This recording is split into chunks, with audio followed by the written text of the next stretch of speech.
Angin kencang mengakibatkan kerusakan belasan rumah di Kabupaten Bojonegoro, Jawa Timur. Satu rumah warga bahkan rata dengan tanah.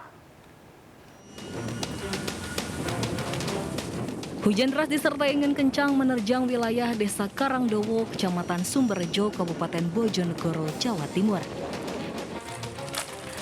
Kencangnya angin membuat rumah warga ambruk dan menimpa perabotan di dalamnya. Seluruh penghuni rumah berhasil menyelamatkan diri. Angin kencang juga merusak belasan rumah dengan tingkat kerusakan ringan dan sedang. Sebagian rumah rusak karena genteng rumah tersapu angin. Itu apa ya, cuma ayam yang kesanyo. Perabotan dapur ngoten. Hancur nggih. Petugas BPBD masih mendata nilai kerusakan rumah warga yang ditaksir mencapai jutaan rupiah.